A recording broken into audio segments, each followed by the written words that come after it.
Hey guys, what's cracking? Godsman here, coming at you with another tier list video. Yay! But this time it's not something you would typically think of like a meta or deck comparison video. No. We're getting a little bit more specific today. I had a thought a while ago, and that's which deck in Standard has the best ride line? And it puzzled me, and I thought about it real hard, and I came to a couple conclusions. So first off, there's no bad ride lines, period. I mean, there are some that are pretty iffy, not gonna lie. We're gonna talk about that, of course, today. But there's nothing that's really straight out bad garbaggio, so that's good. So we're talking about all good things in this video, and we're comparing between them. And that's exactly point number 2, which is they're not created equal. Not all ride lines are created equal. So that's why I'm trying to figure out, okay, so which ones are the creme de la creme and which ones fall short by comparison? And to do that, you need to sort of answer a secondary question, which is, well, okay, how are you going to compare all these different ride lines? They're for different decks and they do different things. How can you possibly compare them? Well, there's 4 metrics that I found would be good to judge all these decks. I mean, rather, ride lines. Metric 1, and this is the simple one. How much advantage does it give you? See, most of these ride lines, they want to give you some sort of advantage. Maybe it's a +1, a +2, something along those lines. So this is the easiest one to compare because it's just straight up numbers we're talking about here. However, not all pluses are created equal, and that leads into point number 2, which is value. Sometimes they're giving you random draws, other times they're giving you searches off a deck, so depending on the search, how valuable is it? And maybe sometimes the draw is better if the thing you're searching you don't want. Perhaps it's a phantom plus if you're adding, say, oh, it's an order, so you're just going to immediately throw into the order zone anyway and be done with it. Not all of these pluses are created equal, and for that matter, they're not always going to be coming to you. See, the third metric is the consistency of the ride line. Sometimes they're going to just straight up say add from deck to hand. Amazing. Other times they're going to say peep 7, 5, hell, even 1, and that's pretty dubious, right? So how likely are you to get the most bang for your buck? That's the third comparison piece. And finally, and most interestingly, the X factor. What does the ride line offer that maybe others don't offer to you? What unique benefit do they grant? Now, this is of course a rather ambiguous and subjective bit, but it's really important because we need to capture the fact that these are different ride lines at their heart. So they're going to do different things, and these differences can really suss out, okay, why some may be better than others. So that's what we're going to be basing it off of. Now, another ground rule to set here is there is one metric that some people might be thinking of that I'm not going to use when judging where goes up and where goes down. And that's genericness. See, here's the thing. Some ride lines are generically used in other decks. And I'm going to be talking about that, but it's not to rank them. But it is a good revelatory lens. See, we can use it as a tool to figure out, well, hey, if ride line A isn't used in deck B, then that goes to show that either ride line A is really kick-ass or ride line B isn't really that great. So it's good for a comparison tool. However, in of itself, it doesn't mean that a ride line is good. For instance, let's take something like the Bastion ride line. The Bastion ride line, it's not very generic, right? You know, you need to reveal a bunch of grade 3s, so it's not very viable in other decks, but it's still pretty freaking good, right? You can have the best ride line ever, but what if it's locked particularly to your one deck? Does that make it bad? Hell no. So that's why genericness cannot be a benchmark in my opinion, because it just doesn't really mean jack shiznit for some decks.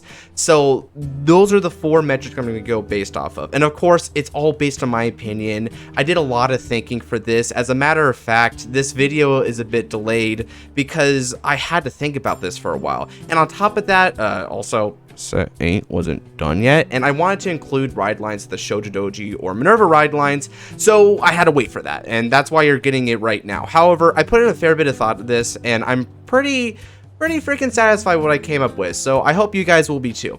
And without any further ado, let's begin.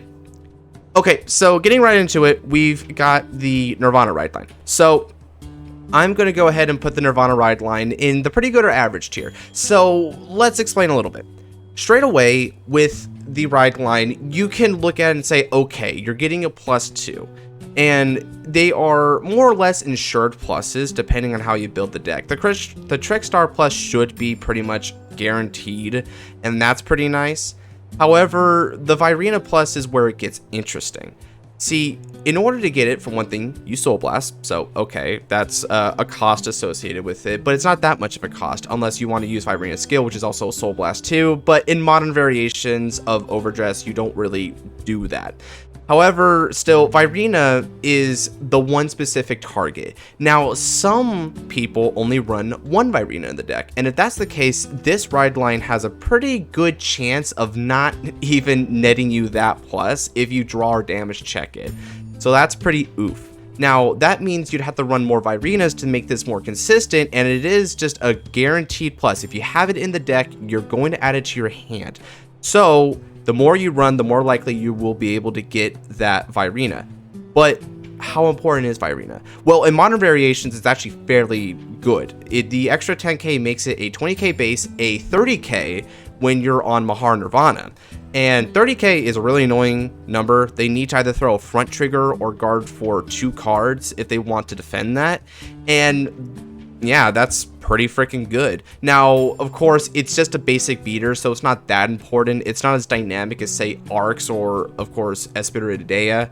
So it's just sort of this middleman basico overdress unit that you can use in the deck and it isn't really too disruptive. So Virina's pretty good, but not that good, and you kind of need to run more copies in order to ensure that you can get the full benefit of this Rideline.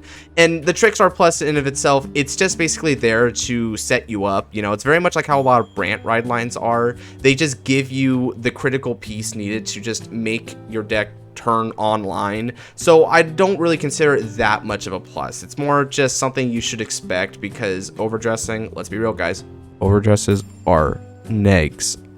They are negs unless you're talking about arcs, but of course that's an effect on top of the fact. But you are just getting rid of an extra card. It's very much like how Revolve Dress is technically an egg, but Tempest is pretty good. Anyway, I'm getting off track. This is all just to say, yeah, it's pretty good. You know, it has like a good fair bit of points for it. You know, it is the +2, but there's also some detraction. So this really does help to set the middleman standard for all these Ridelines. Okay, so the Eugene Rideline, I think, is a very similar case. So the Eugene Rideline is pretty good in the sense that it's definitely a good soul builder and it gives you a +1. So granted, it does the soul building pretty nice, and you do know that Eugene is a soul-based deck. That's cool.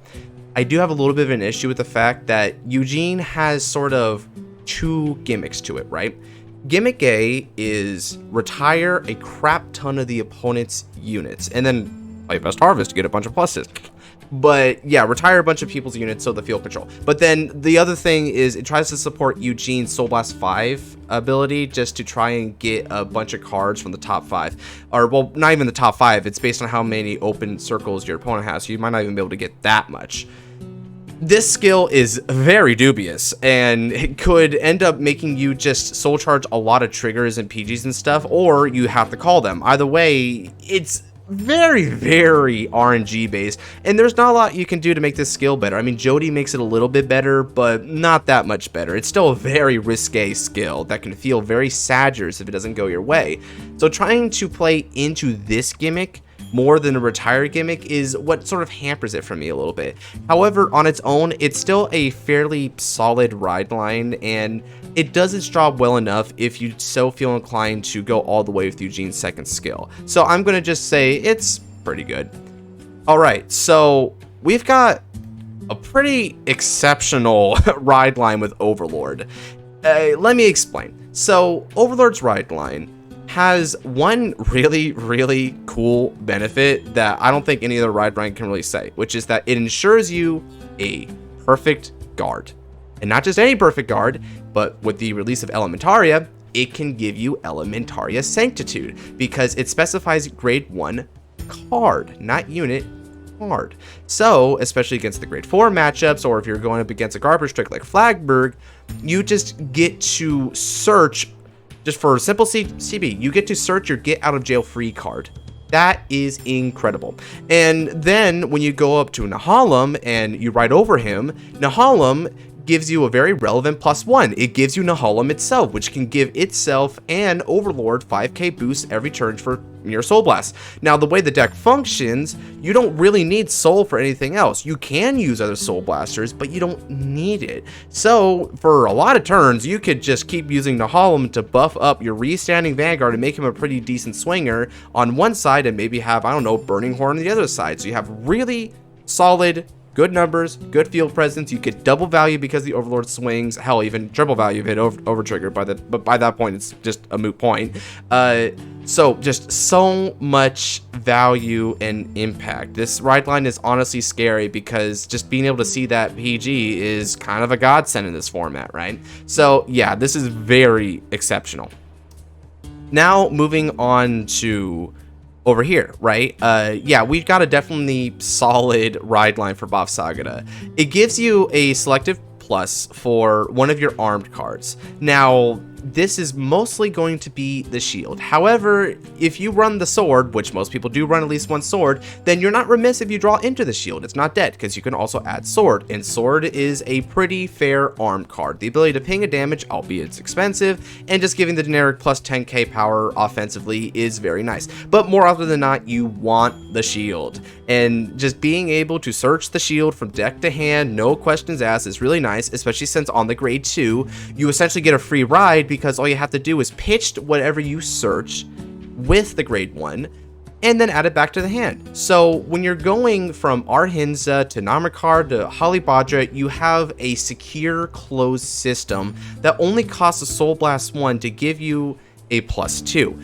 And the pluses keep going because this isn't really a Phantom Plus, since Bob Sagada then allows you to be able to soul charge and call something back when you arm a card. So yeah, it is a very solid +2 that also gives you the soul charge back, so it's as if it was basically free.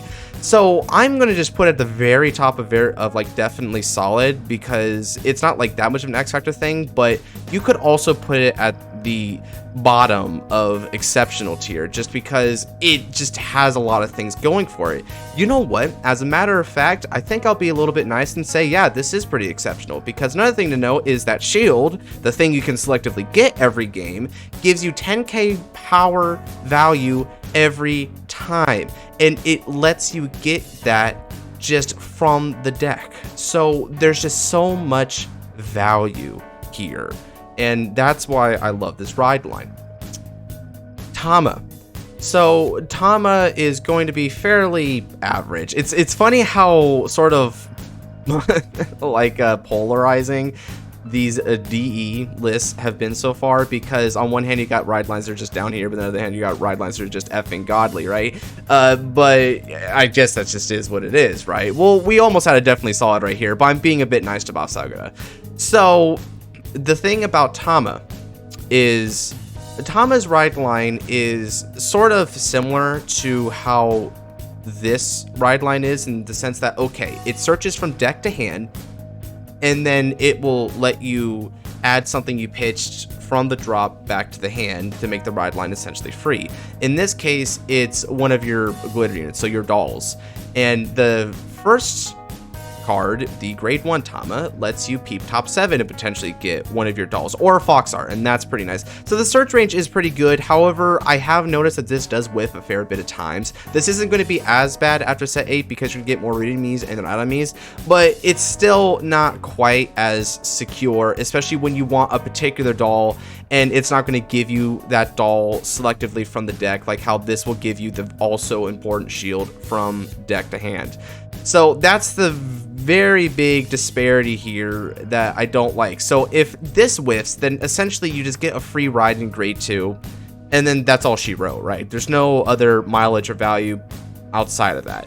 And for that reason, I think that it's pretty average. You know, you get the opportunity for +2, but it's probably gonna be a +1 unless it whiffs and you don't see any dolls, then your Rideline does effing nothing. So yeah, there's just some kind of downsides here, but I'm not gonna say it's like, oh, super flawed, right? You know, I don't think it's, I'll tell you when I say flawed, you know, there are issues to be taken here, but they're not that flawed.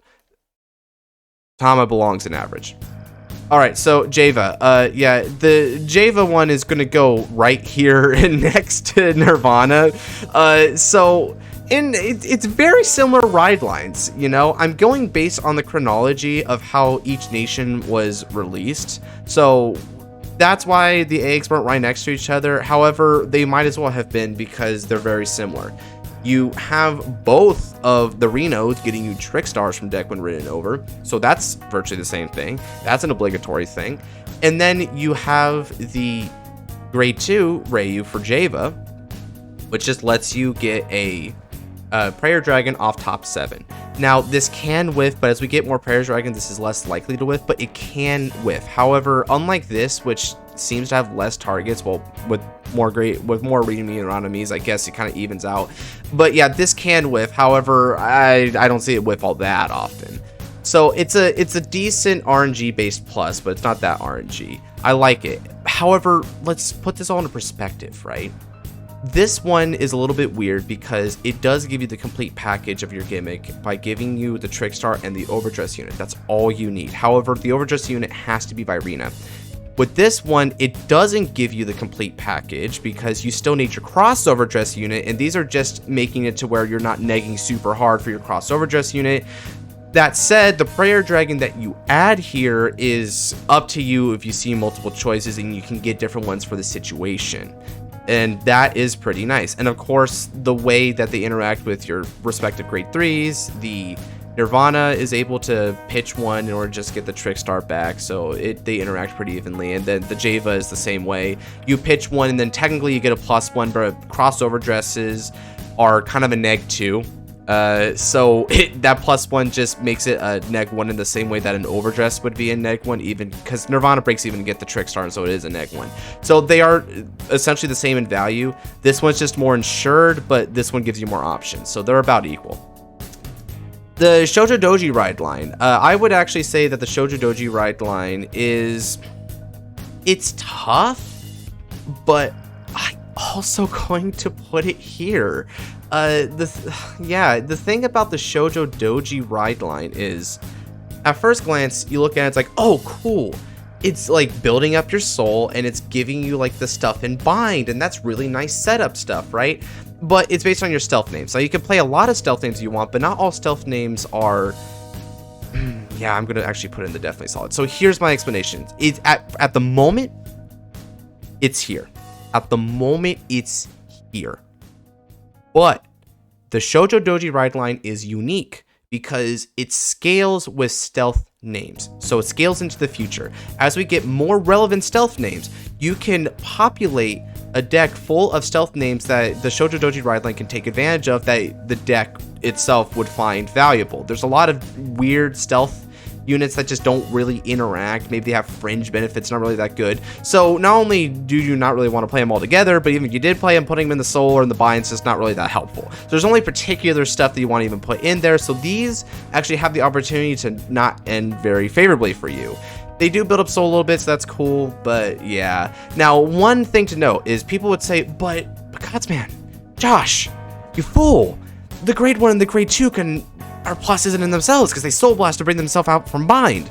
Yes, that's true, but the soul blast is a relevant cost because you have to maintain your soul in order to be able to do your gimmick. So that can be hard sometimes. You don't always want to soul blast. Plus, when you get them out of the field, you have their pluses, but remember, one of the metrics I said was the value of the plus.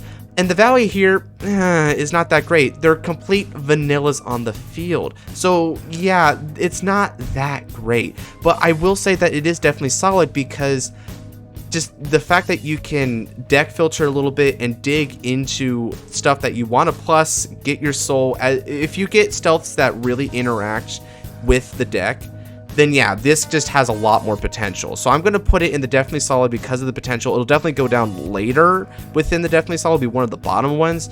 But I just have to give credit where credit is due. It's going to become better over time. Okay, so now we're moving on to the Dark State stuff. And we're going to immediately start with the Bruce ride line. So yeah, the Bruce ride line is pretty good. It is one of the most stable ride lines I've seen in this game. it's very simple, and it knows its premise well.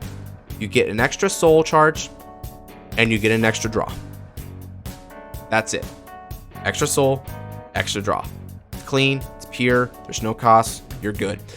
The only way this screws you over is if you're going second against blasters, because if you're going second against blasters and they blade or dark you, then your Rideline shuts down. But that's a very particular instance, so I'm not going to really knock it against the deck. That's just really specific matchup crap that I'm not going to feel okay with putting it down here for. That's not like flaw like I'm going to get you with some of these decks. So yeah, it's just pretty much your base simple average. I've seen it used generically in a couple of different things, the Favonier stuff, because it's just pretty simple and stable. Some people could argue you can use it in Chaos if you want because it's stable. So yeah, that's really where it just goes. It is kind of the definition of average, if you will. It is a very, very good baseline. It's even better baseline than the Nirvana stuff, to be honest. So yeah, when I said that this is a really good baseline, I really mean to say that Matt's Rideline is a really good raceline. So, raceline, whatever. Bruce, you got something good, buddy. Okay, so I mean, here's the thing. It's also pretty good. You know, it's pretty decent, but I debate here because it gives you the soul well enough. However, I've got two things to say about it. One is that it gives you a little bit more soul than some of the Dark State stuff. As a matter of fact, I favor the Dark State stuff, but that's all it is. It's literally just basically Soul Blast stuff, and then I guess you can just get cards from there, so it's okay. However, this Rideline is sort of saved because this Rideline can actually include the pony. Now, the pony is cool because if you do play the pony in the Rideline, then you are able to get extra soul charges from it. Normally, when you go into Deep Sonicer, it's a soul charge 1, and the pony is also +1 to your soul because it removes itself and then gives 2. But the difference is because of Direful Doll Amandine, which is essentially a staple in Barrow, you're able to increase your soul charges by 1. Now, Sonicer is too early for that skill because you're going to call Amandine on turn 3, and then all of your soul charges are going to get a +1 to them. But with Pony, it's an act anytime in the soul, so you can wait for that. Now, that isn't really that fair of an include because it's not the Rideline in of itself. So that's why I'm like pretty debating between these two, but I'm just going to put it here for now. But it's very, very low because it just does what it's supposed to. It just builds up your soul. It even selectively puts stuff from hand to soul, and one of the things you put from hand to soul with Electro Sparking is the pony, and that's where I can say the pony is still a relevant topic here, because then you can still combo it off of Mondi and go from there. So it has just enough free reign thanks to the grade 2 that even though the grade 1's kind of just a simple basic host soul charge, I'm not going to gripe about it that much. So yeah, it's painfully average, but it's average. Okay, so Greedon's Rideline is definitely solid. Straight away, Gomon gives you a +1 just by revealing that you're playing Greedon, so it's so funny. It's the freest plus I've ever seen, because it only says, hey, do you play Greedon? Get a card. You greedy son of a bee. But then it gets better. Bishoku is where it gets fascinating. At first glance, you look at Bishoku and it's like, well, it's a break even, right? Because you put a card from hand and a soul in order to add another Bishoku. But there's a lot of benefits that comes from this. You built the soul by 1, which is cool because it leads to 10 for Greedon skill. Or alternatively, you're building up Soul Blast for Muka if you'd rather use Muka for more multi attacks and also to toolbox your soul. So yeah, that's really important that it's putting it into soul rather than anywhere else. But more on that. The thing that you're putting into soul, well, let's talk about some of the stuff that you can put into soul.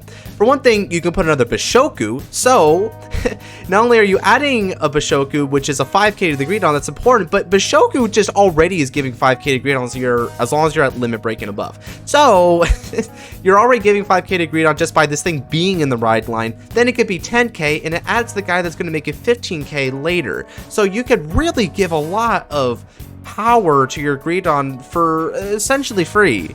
And that is super cool. You can also put it in Desire Devil Hiko, the promo that came out for it not too long ago. After all, if it's sitting there in the soul, the moment you suck up another copy, then it'll be able to bind one of those copies in order to call itself back out for a plus, maybe enable the triple Vanguard attack, stuff like that. So that is a really cool selective piece to put in there.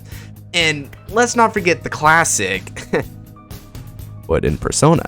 Putting in the Greedon into Soul with Rideline skills so that right away you can say, hey bub, I need to be at lucky number 7 in order to die. That takes off a lot of pressure if the opponent has been slamming you hard, especially if you went second and the opponent's been slamming you hard.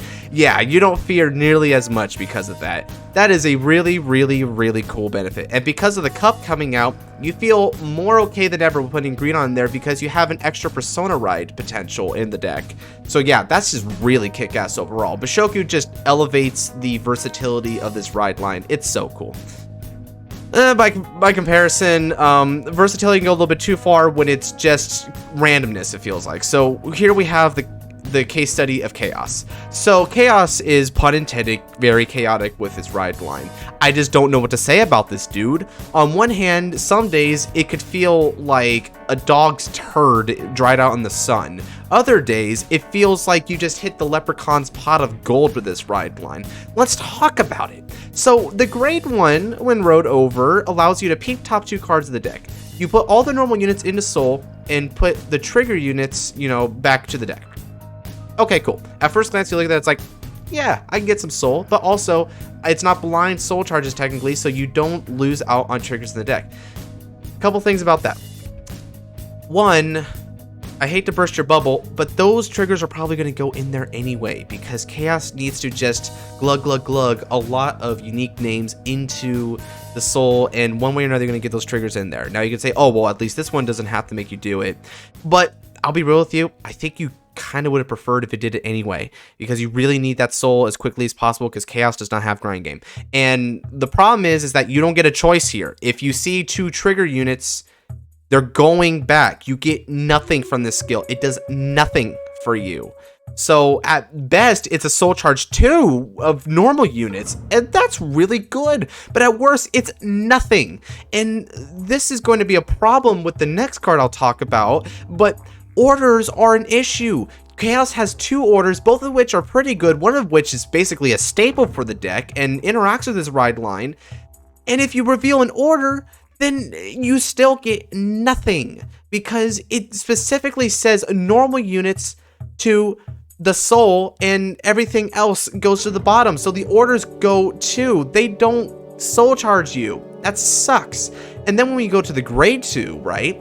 The grade 2, if you Soul Charge a normal unit, you're able to call something out from Soul. Okay, that's cool sometimes. Maybe you hit a grade 1 or grade 3 Mikani and it's siesta time, baby. But then what if you hit like a PG? What the frick are you gonna call from Soul then? You don't want to call the PG because it does nothing for you really.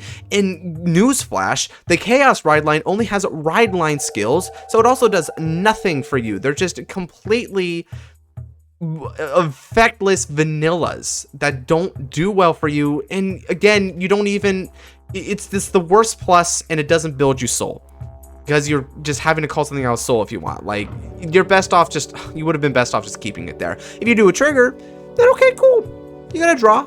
That's best case scenario. That's honestly best case scenario. So again, trying to spare yourself the triggers, you're gonna want to get some triggers in anyway, buddy, right? But what if you hit an order? If you hit an order, oh baby, you get nothing. Yeah, you don't get to call anything. You don't get to draw a card. You don't get to collect 200. You don't get to pass go. Just go to jail, because the order gives you nothing, and you want to play them, because the one order in particular, the PR, it's so important because it gives you a bunch of cards into Soul and the potential to even like call out something. That's really nice. Problem though, it is an order and you want to play it, so that's a potential whiff on top of Elementaria being a potential whiff, and you can't even run other ride lines with it because it only adds in cards to Soul based on the numbers of chaoses that you have in your Soul.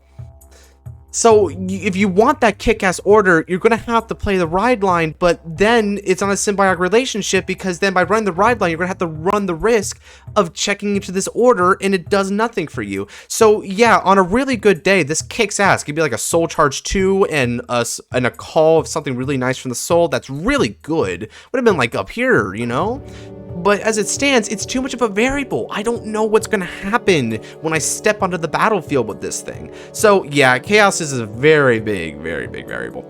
Okay, so now we got Draw Jeweled. So yeah, Draw Jeweled is definitely solid. The thing about Draw Jeweled is, straight away, you're going to get a few different benefits with this particular Rideline that incentivizes you running this Rideline over anything else. For one thing, you're going to be able to get early aggression by calling out the Jewel Core, and you don't even miss out on Soul, because a lot of these things, unlike a lot of these things that call out from Soul, this thing's going to put itself right back. So you just get a temporary plus for a 13k attacker, which should be able to swing over anything at that stage in the game. So that's really nice and good stuff. But then you have an on hit from the Vanguard to Soul Charge you one. Now, usually this on hit is going to go off. They don't usually block this because it is just a Soul Charge, but they feel so inclined to block it. Well, hey, that's fine, because you asked to guard from them. So that's cool. But then when you ride over it, not only do you get to Soul Charge again, but you also get a draw. And this draw is insured. It's guaranteed, because it requires 3 different grades in Soul. So just your Rideline already fulfills the condition. You got Julius Draco Kid, Jewel Core, and Jewel Neil himself. Boom, 3 different grades. You get your plus, you get 2 Soul, you get early game aggression. It gives you a lot. It's just really cool stuff. I like this Rideline a lot. It's definitely solid. So God, I hate Chrono Jet so much in this format. I mean, I know it's like, oh, cool, it's meta out of the box. It's so good, dude, and I hate it. So, okay, I don't really like Chrono Jet that much. I hate the crest because it just makes it scale too on the late game, but that's not a part of the topic here. The topic here is the Rideline, and the Rideline is stupid good too. So, straight away, you get a free plus with the Mazer Gear Dragon, and you also get the crest. And now, unlike a lot of the Brandt stuff, where this sort of outside card, it's not really an outside card because they're in the deck, right? So you have the chance to open with them, and some of your Brandt stuff don't like when you open with your orders. And even then, right, like, even if you don't with it, you know, it's still kind of weird to draw into them. So yeah, sometimes that's kind of weird. This thing is literally adding in a card as if it was like a freaking token, poof, out of thin air. It's just giving you the crest. You don't have to run the crest in the deck, unlike those orders. Those orders are taking up space. This crest doesn't take up nada. You just get the crest and the free draw. And then the hype doesn't stop there, because for a mere Soul Blast, when you ride over Smoke Gear, you get any grade 3 of your choice. Now, people were saying, oh, well, you know, Chrono Dragon next stage, they may not always have the Chrono Jet Dragon in hand. Well, yeah, buddy, but you're going to at least have the one, because your Rideline effing gives it to you. So when turn 4 rolls around, you're going to be able to do the next stage every single game. That's pretty freaking cracked. And even if you just have all your Chrono Jets, then that's fine. Get Bali so that Stride is for free. You know, as a matter of fact, Stride isn't even just for free. It just compounds on your +1, right? Because you just +1 to get the card, and then you would technically break even for the Stride, but the Stride gives you a drive, so it still comes back to being a +1, but because the Bali draws when it's discarded, it's a +2 now. It's crazy. This is all just for a Soul Blast. It's the only cost for this. So yeah, it's one of the it's an arguable contender for one of the best Ridelines in the game, dude. This Rideline is just so sick. If every deck had this Rideline, I mean, I don't think anyone would complain about life anymore. I think we'd cure depression the world over, but that's besides the point, because when you're playing against it, then you're having a cloudy day. Okay, so now we're going to move on to this. So yeah, I think the Silverthorn Rideline is pretty solid, right? So it gives you Soul setup, and it also gives you a +1. So that on its own would put it pretty good or average. But what's it ahead is the fact that this setup is very important, because you're adding to your pieces. Your board essentially is coming in and out of your Soul, very much in the way Lukier would imagine. So one of the important bits of this Rideline is the Lillian. Not only is the Lillian able to give you a +1 from, you know, from the soul to the hand, this can even be stuff that you randomly put in the soul potentially, but we also have to consider the fact that this Lillian in and of itself is a good attacker and defender for you. So laying in wait in your soul is already a really, really nice piece. So despite the pluses, the value here is very good. Now, it's not doing a bombastic level of stuff, which is why it's not like exceptional or anything, but it's definitely solid. I'd say it's pretty comparable to how like the draw drill thing is, you know? It just does a bit of everything that you want, and there's not really much of a cost here for it. So yeah, it just sets things up very nicely. It doesn't even need to build a lot of soul because Silverthorns don't really need a lot of soul. I mean, sure, they do some soul blast costs, but still, usually it's not about stacking soul or soul blasting a bunch. It's just making sure that you have a few cast of actors in your soul laying the wings, and that's about it. It's about as pale moon gets. Okay, so the dark state stuff looked pretty positive for the most part, so that's pretty cool. Moving on now to the Keter things. So the Bastion one is a little bit of a tough one. I'm gonna say that the Bastion one it's fairly average, you know, like it's not like all that bad. So here's the thing, right? Of course, it gives a draw, which is a cool +1. It's not the most value town +1, but it's not the least value town +1 because it's not a phantom plus. Whatever you plus, you plussed. It's really good. But the meat of this particular discussion for the Rideline of Bastion is going to come down to Fort. When you ride over Fort, you call the top card of the deck if it's a unit. A lot can go wrong with this, but when it goes right, it's really good. So, what are the positives? If you hit a grade 3, which your likelihood of hitting grade 3, statistically at least, is pretty good, right? It's a bit above a coin flip, if I remember correctly. I did the math, I forget the actual percentage, but it was more likely than not, apparently. So that result is definitely good. You get to have a bit of an early game with Bastion when you hit that skill, because again, you're basically of a deck full of grade 3s, so you're not going to be calling out a bunch of stuff from the hand. So that is really nice.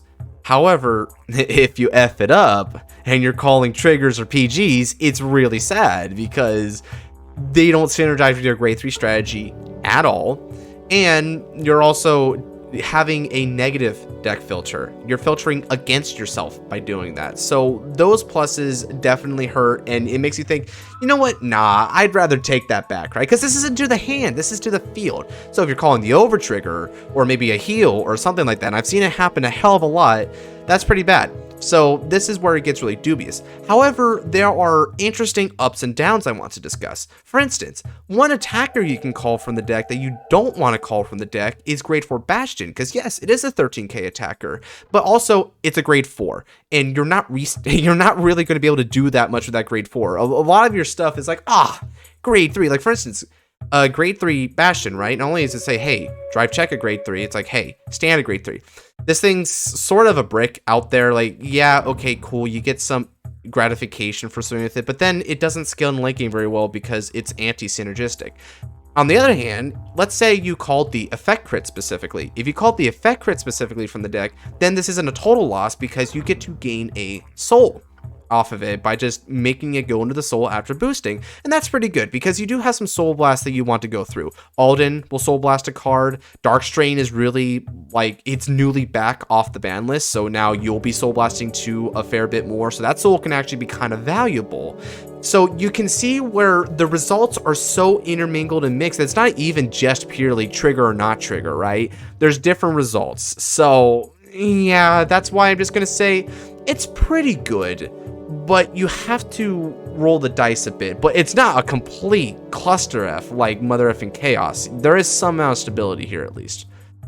Okay, so now we're going to go ahead and move on to the Hexa Orb Rideline. So the Hexa Orb Rideline, I'm going to put around here. So the thing about the Hexa Orb Rideline is, straight up, it gives you, what are its meaning benefits? It gives you a +1 and a stack 3. Ooh, a stack 3. So when I talked about X Factor stuff before, this is a very prime candidate for X Factor discussion. So I have been playing Hexa Orb a little bit, and this stack 3 looks pretty appealing at first, And it is pretty cool sometimes, but there's other times where it actually feels very not worth, unfortunately. For instance, let's say you went through your shenanigans, but you don't open Persona Ride. And as anyone who plays Hexa will tell you, you need your Persona Ride.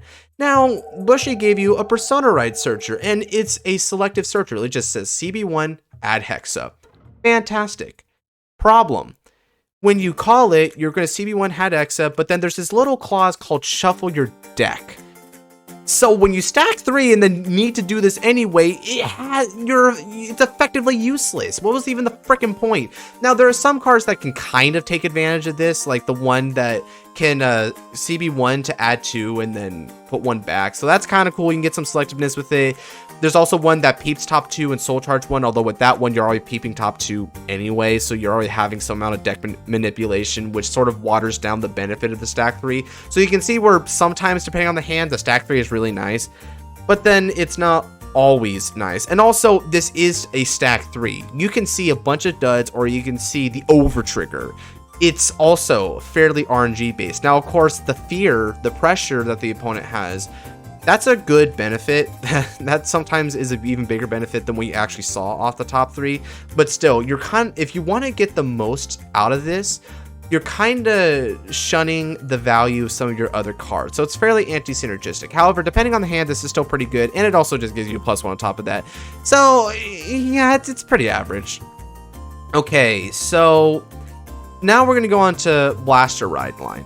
Now, the Blaster Rideline, I'm going to go ahead and say it's not bad, but it's pretty flawed. So, specifically, I'm going to be talking the Blaster Rideline stuff is going to be a little bit of a weird topic. After all, these are two very intermingled things. So you would normally think, oh, well, Wingull and Full Bow should go together, but I'm not actually going to do that. We'll talk more about Wingulls and I guess the MLB Ridelines, we'll call it. We'll talk about that in a minute. However, Full Bow specifically is Full Bow, Javelin, Dark, and then PBO or PBD, either or, right? I'm not going to really be talking about the Vanguards in this case. It's just 0 through 2. So here's the thing. Javelin is chance based. You're not always going to get something good off top deck. You might even hit an order. So that's pretty oof. And it's really just the top deck and it's calling it rest. So even if you don't want to use the grade 2 skill Blaster Dark to retire and get the drive, it's not actionable immediately. So that's pretty oof. There's a lot of ways that can go wrong. Very similar to how the peep top off of Bastion's Rideline can be pretty oofers. However, this gets even a little bit worse because then Dark wants you to retire something in CB1 in order to be able to use it. Now, that seems like, okay, that's pretty manageable, but unless you want to early commit other stuff, which doesn't really do too much with Blaster Dark's skill, you're going to have to be getting rid of whatever you call it. Now, Blaster Dark can retire, but they're seeing that you're playing blasters. They may not early commit. If they're smart, they're probably not going to early commit anyway. So you're 9 times out of 10, unless you're playing the very convenient matchup against this Rideline I talked about before, go figure, you're probably not going to be able to retire any of your opponent's units. So it's literally just, it's still a plus via drive, which is kind of pressure, but you CB'd for it. You may have sacrificed a pretty important card. So it's not bad, but it's definitely flawed, right? There's a lot of ways in which this either goes wrong or it just doesn't feel worth. So this is what I'm saying by it's pretty flawed. And so there's some Sadger's moments with it. Surprisingly, it's one of the more generic Ridelines in all of Keter. But let's talk about something which feels a little bit better, which is the Wingull one. So this one I'm going to say is a bit better. Let's just put it like out here. So it has the potential for a +2, but there's some back and forth. For one thing, when you're going to the Marin Plus is going to be off top 7 and you need to add a grade 2 blaster. That's very specific. Now you could hit it off top 7, you could not hit it off top 7. It's definitely a nice plus, but it's variable. And variable is hitting on the consistency element of our metric. The advantage element of our metric being a +2 is cool, but the value of the second plus is a draw for a CB, which is very much in line with how Hexa's is a CB for a draw. So that's okay, but you know, you're using a CB, which is an important resource, and it has the potential to not even get a draw, with Blaster Blade if you're having to retire one of your opponent's units, which, yeah, picking off a unit of theirs is cool, right? You know, again, the mat matchup, right? Ooh, the sacred Bruce counter, but memes aside, it's usually not that important. Hell, even sometimes what might happen is your opponent, they could be really smart and they could call like fodder from hand to manipulate the Blaster Blade, so where you can't really like if you're gonna, that retire's not very good, but it's like, oh, okay, what about your draw, buddy? It's like, it can go wrong, it can go right, it's just decent pluses. The one that has more value is also chance based, so yeah, it's pretty good, right? At least with Marin, you can get a plus by calling Wingall from the soul, and ironically, I find that this was actually kind of cool because this actually works better with Blaster Dark than Javelin does, because then essentially what you've turned it into is you can just intentionally whiff the top 7 search off Marin if you want, right? You can intentionally whiff it. They call the Wingall, and then so Blaster Dark is a CB1 and a Soul Blast 1 in order to get that extra drive and the potential to retire. That feels a little bit better overall, especially since the modern Blaster interpretation doesn't have as much soul problems. It still has somewhat soul problems, but not that much soul problems. So yeah, again, when we're talking about the genericness of something, this one just goes to show why the Javelin is not really that great here, and this particular plus is preferable. So yeah, it's just pretty good. So the Thag Rideline. The Thag Rideline, yeah, I mean, it's pretty much the same thing, right? You have the potential to hit like something from the top of the deck, which could be good, but you could leave it on top, so that's why I like it a little bit better here. However, it's the top 5 where it gets interesting. The top 5 can either add Maples, or it could add the Thagrias. You have a fair bit of searchability here. I have whipped it though, and when you whiff it, it kind of sucks, and it's only top 5 for them, so it's more narrow than some of these top 7s that you've been seeing around here flying around, right? It's more narrow, but I do like that it does pretty reliably can get you a +2 for relevant cards, right? If you get a plus off the grade 2, it's a relevant card. And even if you don't get a plus off the grade 1, it's usually because you're looking at something, you're like, you know what, that's a really cool, nifty heal trigger or critical trigger, so you can base your offense around it. So you can still take advantage of the situation and play with that knowledge. That's pretty nice. So yeah, it's more or less around the average. Everything averages out for the Thagria Rideline. Okay, so the Youth one is definitely solid. The Youth one, just great. Now, I'm not going to say it's super exceptional because it's not like some super X factor, nor is it just continuous value town. It's just definitely above average and gives you some basic pluses. So with the grade 1 ride over skill, you can look at top 3. Now, this is a weird one, right? Top 3 is a narrow search, but it can literally call any grade, like it can literally call like any of the grade 2 or belows, or it can add you a Youthberg. That is a massively wide and accessible range, and there's a lot of stuff you would like to call off this. Not only is adding a Youthberg great because it lets you get your Persona ride really easy or get your Revolve forms, you really need that. That's a very good value town plus, but you can also get things like Vrides, Schneisels, which can also get you another plus, mind you, because you should be having a CB by that point usually. You can even get other things like good boosters. You could be going into your Waywards even if you want an attacker now that can be a booster later. There's just a lot of kick-ass stuff you can get out of this. So yeah, this is usually really nice. You can whiff off of it, but it's... Hell, even if you just need to call like the trigger for Soul, which you don't want to, like... Yeah, it's pretty rare that this is going to like end badly for you. And then when you go to the grade 2, right? So the grade 2 ride over, CB's 1 in order to add a grade 2 or greater from the drop to the hand. This is a really nice recursion ability. Now, it is a CB, which means it can be bottlenecked potentially if they're not giving you a lot of CB, because ideally you're going to be wanting to CB for that, and you're going to be wanting to be CB for Tempest, maybe CB for Schneisels. So if they're only giving you like 1 CB, you're going to probably want to choose Tempest, which means this ride line doesn't do anything.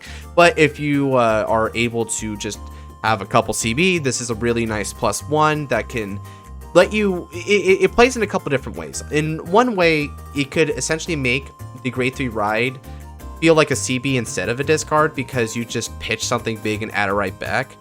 But alternatively, you could also take it another way, which is that when off of grade 1 youth, you called an attacker, right? Let's say it's like a free day or something. Now, the opponent, they like want to big brain it, right? They're like, but see, what if I get rid of that rear guard?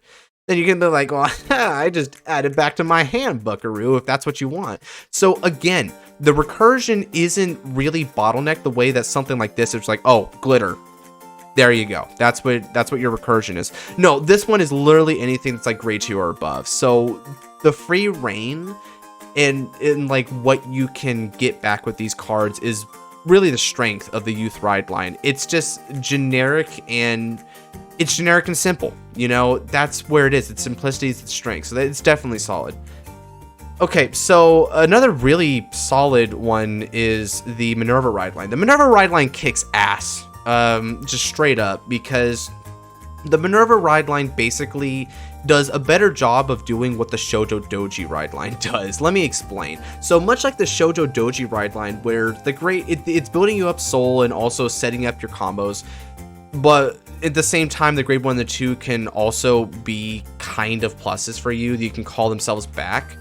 This does the same thing, but it does it better. Not only are you getting more soul off of this, because you can get 2 off the top 5 twice, but this is great because the grade 1 Melissa and the grade 2 Chamomile, they can come back when they're soul blasted. Now, this isn't vanilla stuff in the same way that these were vanillas. This is way more value because with the Melissa, you get a soul charge, so it's essentially a free +1. And then with Chamomile, you also get some pretty good stuff here because the Chamomile can be a good multi-attack. If you're soul blasting in the middle of battle with either Minerva or Angelica, that's an extra attack for just a CB. Woot!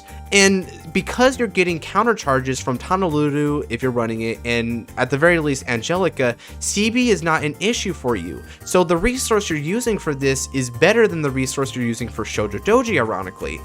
And to top it all off, because we're peeping 5, there's definitely the possibility of getting more Melissas and more Chamomiles, which just expands because they can potentially plus you like a lot. It can potentially give you a lot of good pieces that also set up your multi-attack gimmick and sets it up more reliably than this one can set up your multi-attack gimmick. So yeah, it's just the Shoujo Doji ride line, but better. So it's definitely solid. It's almost exceptional, but I just feel like sometimes it can go a little bit sour with your top 5s. And so that element of RNG that these things don't RNG, they are very defined super value. This can technically go against your favor if you low roll. So that's why it's just at the top of definitely solid, but I really, really like this ride line. Oh, and also no cost of this ride line. Okay, so another variable tier ride line is the Magnolia ride line. So let's talk about it, right? So the Magnolia ride line, okay, so a lot of people talk about how bad this ride line is, and this ride line can be either really good for you or really bad for you. At its best day, it enables really swift extra attacks, and it's a +2. On a really bad day, you get hardly anything from this because of how specific it is. It's only getting from top twice, and the second one is a Soul Blast, and Soul is very precious in a Stoicheia deck. Magnolia is one of the poster children for, oh, me Stoicheia, therefore me no have Soul. Me wish me was Dark States deck. So yeah, this isn't even having a favorable cost.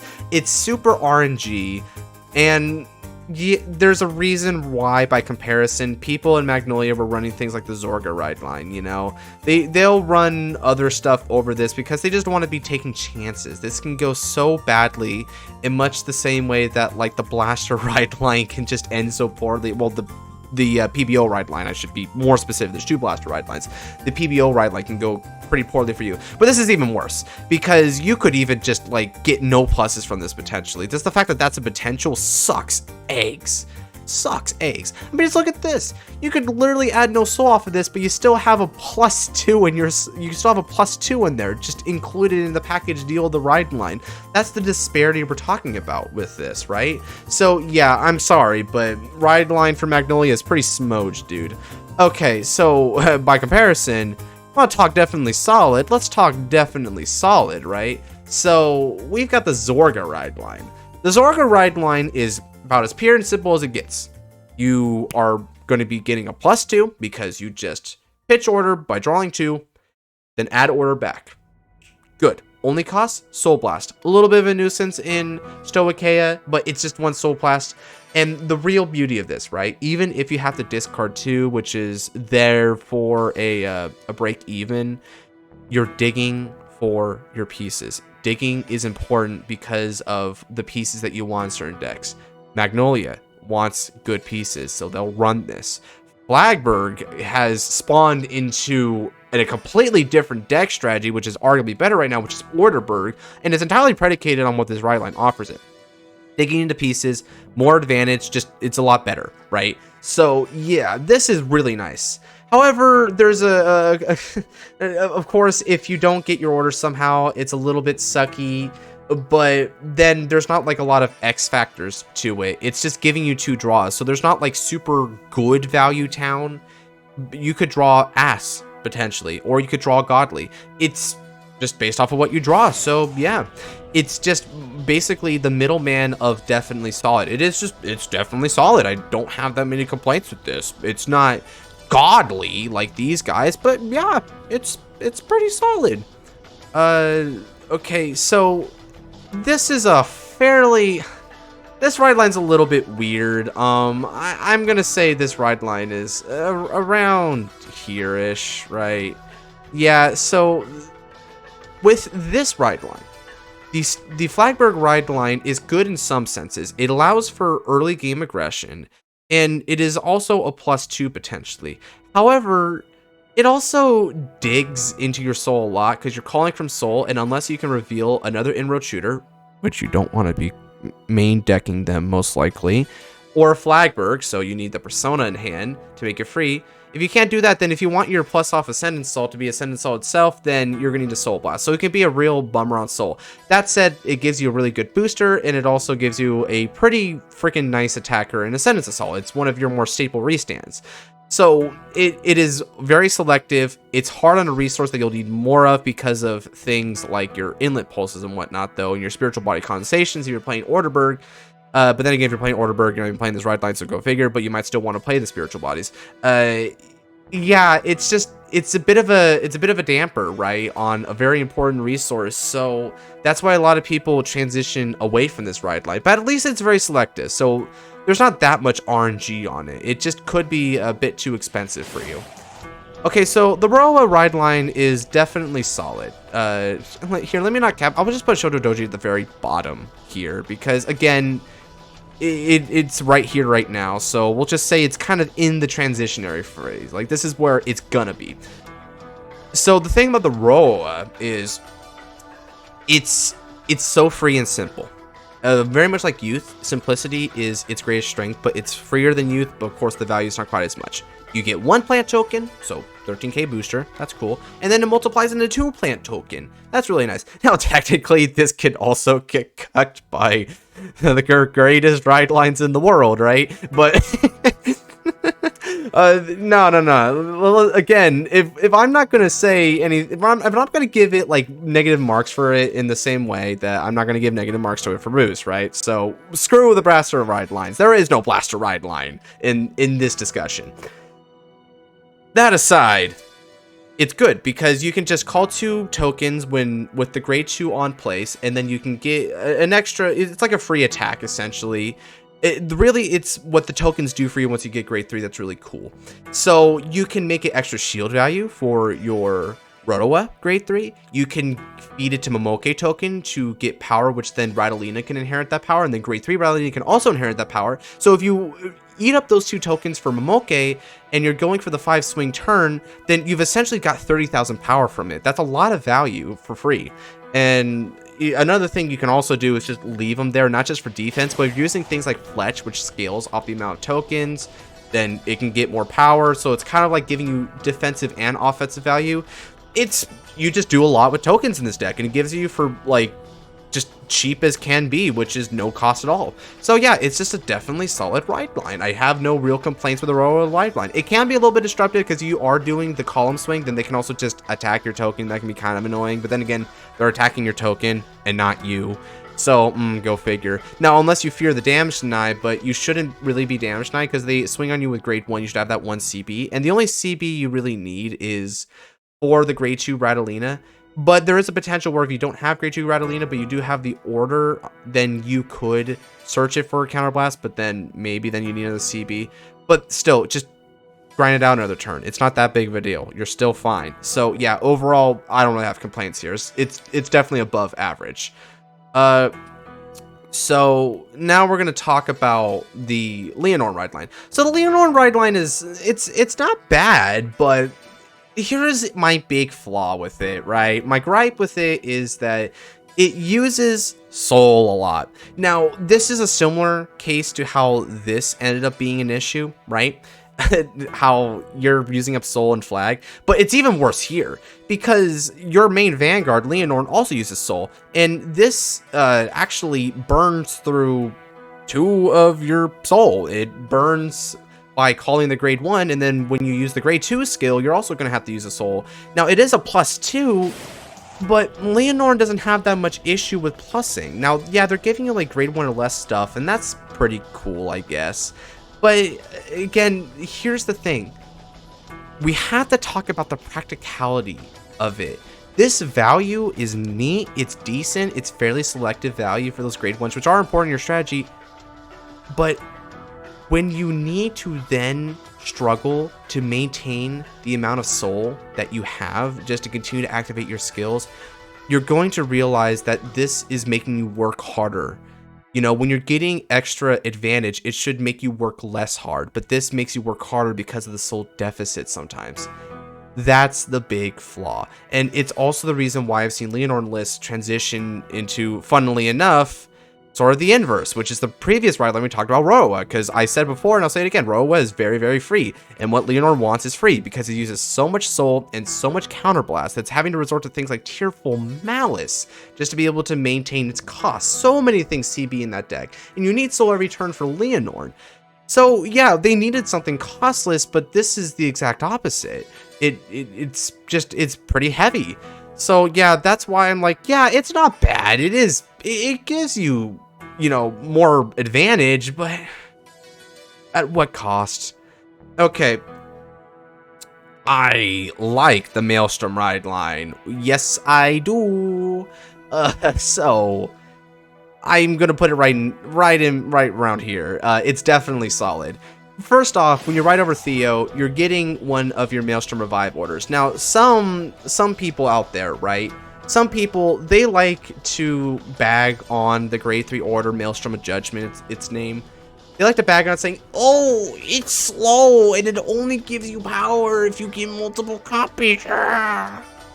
Look, dude, it's a searchable spiritual body condensation that's free. Yeah, you wait till turn 3, but here's the thing. You're going to want to wait till your turn 3 anyway because your ideal revive targets are things like inlet pulses. Or like shorelines or stuff like that. So you're not even going to be calling them with spiritual body condensation until your Vanguard's also grade 3. So shut up. It's perfectly serviceable and consistent with the deck. Like, I don't mean to sound aggressive about it, but no, Maelstrom of Judgment is definitely good. It's definitely something you want to run like at least 4, but probably 4 of. So Theo just gives you an automatic search for something that is a very nice plus because it just transitions into something of what you need, like of your choice from the drop zone. Yeah, either any Tier Dragon or an Aqua Force. And then when we look at your next one, which is Algos, Algos is very important too. Algos peeps top 7, and you can get any number of things to call, right? You can call Wheel Assault for multi-attack potential. You can call Tidal Assault for its multi-attack potential. You can call the Saving Grace of Maelstrom Inlet Pulse off the top 7, and that's really poggers. So there's a lot of early game aggression that can come from it, And and when I say early game aggression, I don't mean you're going to be doing like multi-attacks on grade 2. I mean, it's just not really worth, but you're just still getting a card from the deck, so you don't have to commit anything from hand to attack an extra time. So you just go ahead and do that. And these are really relevant cards, and because of the amount of things that you can see, you're always going to at least get something, and something is better than nothing. So yeah, that top 7 is a very nice top 7, it feels like. I mean, I don't really see it whiff. And again, you ensure it with a very relevant +1 that also scales if you get other copies. Yeah, this is definitely a solid thing, and I won't hear arguments against it. Okay, so the prison Rideline, it's pretty average, right? You know? So I think I'll put it like right around, yeah, I'll put it right around here, right? So the prison Rideline, here's the thing, right? One of the things is we're going to start getting into the Brandt Gate stuff, right? So with Brandt Gate, we have to add a very important context. That context being, okay, these orders, because basically every Brandt Gate Rideline is going to search your relevant conjoined order. So your in-theme orders are going to sort of be a really big turning point for the rankings of some of these Ridelines based on how they interact with those orders and also how those orders just play in general. So in this case, you're adding the prison, which is a 1 of prison from the deck to the hand for free. So that's really good. However, there's some complications with this one. Issue A, if you have it in the hand, there is no plus. Ow. B, if you're going second, and keep in mind the grade 2, we're going to talk about it in a second, but spoiler alert, you're going to want to activate this prison on turn 1. If you go second, you're going to have to rest your Vanguard unless you call something else that's grade 1 or less from the hand as a rest fodder. And if you don't have Cheval Studs or whatever, you're probably going to want to call triggers to rest that. That's big oofers. Otherwise, you're not going to get an attack with your Vanguard in that sweet drive check. So yeah, like based on the coin flip, you can be struggling a little bit to fulfill this. But you definitely want the prison in there because when you ride to grade 2, the grade 2, I think is Rosette Pink is her name, right? So Rosette Pink makes the opponent imprison 1 from hand, and that's pretty good, right? That's definitely annoying. The opponent can like play around it though, so it's very heavily based on how it is, but still it is an imprison. It helps your gimmick. It's a neg-1 for them, kind of. Well, rather they kind of neg in the resource department in order to get it back, so you're pestering them with it. So it's not even really a true plus either. And so what are the positives? Well, it does what it's supposed to. It gives you a soul charge 3 off the prison. That's really nice. And again, you're pestering 1 from the opponent. So depending on how resource tight they are, this could just end up being like a discard for them, it feels like sometimes. So yeah, that could be pretty annoying. So I do like the prison Rideline, but I think the more I think about it, the more I realize I don't like it that much because there's some stuff that can go wrong with it. I'm not going to say necessarily that it's like that flawed, but am I actually going to say it's necessarily that flawed? You see, I thought a lot about this, but this is one of those ones that I could never really quite get down. But I think for the time being, I'm just going to say it's not quite flawed because when you compare it to a lot of other Brandt stuff, you start to see the problem, right? You know, the fact that it just could potentially not even give you any pluses or any sort of value town at all is other than soul is, yeah, it's pretty bad, dude. So that's kind of an issue. But then on the best day, you pester the opponent, you manage to get like soul charge 3, and then you're just on your way. So yeah, okay, that's also kind of good. It just makes soul not a problem in this deck, so I will definitely grant that as a benefit. Okay, so the world Rideline is pretty decent, you know. I'd say it's right around here, more or less. So World Rideline gives you a confirmed plus in a world deck. So yeah, yay Orphis, you're gonna get a order card of your choice. That is definitely nice. So I think, yeah, I'd put it like right around here. However, what are some of the downsides? Well, the downsides is that, okay, so Roost is really cool. It's win place on Van to get that world, so you can immediately get the world of your choice without having to worry about damage checking the mother effer. So that's really cool. And it's for free, absolutely free. But then you run into Cubicia, and then you realize, oh, Cubicia. Now, if you're playing Gravidia World, this is kind of cool because it lends itself to the early rush a bit more, but, you know, that's Gravidia World. I'm not going to use that, because that's technically the deck being a little bit more, well, not the deck, the Rideline being generic in another deck. I'm not going to really include that to up its ranking. It just goes to show that, yeah, it's kind of nice when the deck wants to early aggress. So if you want to early aggress, then Kibicia is decent, but you know, sometimes you don't really want to commit other cards down, so it's just a kind of a 2-swing turn, but then you're using a CB for the Eclipse Moonlight in order to get the Shadow Army token out there. But you may not always want to do that one. So that is also a potential case for it. So it's just kind of in the middle. It's kind of decent aggression, gives you a plus, which can be fairly meaningful. After all, if you add the one world, which I forget what it is. It's not Overcoming Eternity, although Overcoming Eternity is pretty crackety dackety. It's the one that just Soul Blast when to draw a card. I think it's Hallowing Moonlit Night. Hallowing Moonlit Night, it's kind of a free plus off of like Orphis, but at the very least you can just, it's just a plus off of Orphis, right? So because of that, it could end up being a true plus. And you need to build up worlds anyway, so it's pretty relevant for the gimmick. So it's just somewhere in the middle. Depending on the matchup, you definitely like the rush aspect that Kibicia brings, but other times Kibicia feels vanilla, and so that's where it's just kind of average. All right, so continuing forward, we have the Gravidia Rideline. So the Gravidia Rideline, I'm gonna put at the very top of pretty good, right? So it's pretty good in some senses, because you look at the grade 1, right? You look at Gravidia Wells and you think, wow, Peep Top 7 had like all the meteors. That's really sweet, right?